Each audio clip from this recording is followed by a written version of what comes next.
ఆధ్వర్యంలో గత 15 రోజుల నుండి వరంగల్ కార్పొరేషన్లో ఏ సమస్యలు పేరుకుపోయి ఉన్నాయనే విషయాల మీద ఎంసీపీఐ నగర నాయకత్వం, స్థానిక నాయకత్వం అంతా కూడా స్థానిక వార్డులలో సర్వే చేయడం జరిగింది.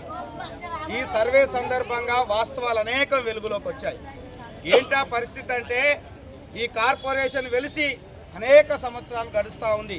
కానీ ఈ రోజు కూడా తెలంగాణ రాష్ట్రంలో రెండో రాజధానిగా పేరున్న వరంగల్ నగరంలో ఈరోజు పేదలు అనేక రకాల ఇబ్బందులు పడుతున్న పరిస్థితి ఎంసీపీఐ బృందాలకు ప్రజలు విన్నవించుకోవడం జరిగింది. ప్రధానంగా ఈ మధ్య కాలంలో వరంగల్ నగరంలో తుఫాను వచ్చి ఈ తుఫానులో వరంగల్ నగరం ఎప్పుడు లేని స్థాయిలో దెబ్బతిన్న పరిస్థితి ఉంది. రాష్ట్ర ప్రభుత్వం స్వయంగా ముఖ్యమంత్రి గారే సందర్శించి ఎవరైతే ఈ నగరంలో నష్టపోయిన కుటుంబాలు ఉన్నాయో వాటన్నిటి కూడా 15,000 రూపాయలు తక్షణమే సహకారాన్ని అందిస్తామని చెప్పేసి రాష్ట్ర ప్రభుత్వం ప్రకటించారు.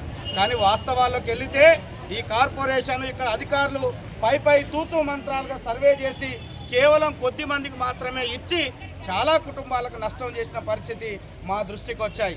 అట్లాగే ఇందిరమ్మ ఇల్లు పేర్లతోటి అందరికి ఇల్లు ఇస్తామని చెప్పేసి ప్రభుత్వం చెప్పింది.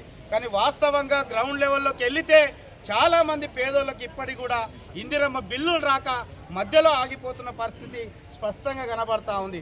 ఒక్కొక్క డివిజన్లో సుమారు 300 నుండి 500 కుటుంబాలు ఇందిరమ్మ ఇండ్లు కావాలని దరఖాస్తు పెట్టుకుంటే డివిజన్కు కేవలం 20 ఇండ్లు 30 ఇండ్లు మాత్రమే కేటాయించిన పరిస్థితి మా బృందాలకు ప్రజలు విన్నవించుకున్న పరిస్థితి స్పష్టంగా కనబడతా ఉంది. పెన్షన్స్ రాక అలాగే చాలామంది ముసలోళ్ళు అవస్థలు పడుతున్న పరిస్థితి ఈ నగరంలో పెద్ద ఎత్తున దాపరించిన పరిస్థితి ఉంది.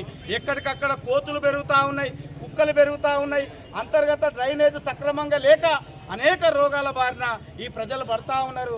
ఈ సమస్యలన్నింటినీ పరిష్కరించాలని చెప్పేసి ఈరోజు ఎంసీపీఐ బృందానికి వచ్చిన విషయాలన్నింటినీ కూడా విన్నవిస్తూ ఈరోజు కార్పొరేషన్ కమిషనర్ గారిని కలవడం కోసం ప్రజలందరూ కూడా పెద్ద ఎత్తున ఈ ధర్నా కార్యక్రమంలో పాల్గొంటా ఉన్నారు. ప్రధానంగా నగరంలో పేరుకుపోయిన సమస్యలన్నింటినీ వెంటనే పరిష్కరించాలని చెప్పేసి ఎంసీపీఐ నగర కమిటీ పక్షాన ఈ ధర్నా సందర్భంగా ఈ ప్రభుత్వాన్ని డిమాండ్ చేస్తూ ఉన్నా. నా పేరు సాగర్, ఎంసీపీఐ వరంగల్ నగర కార్యదర్శి.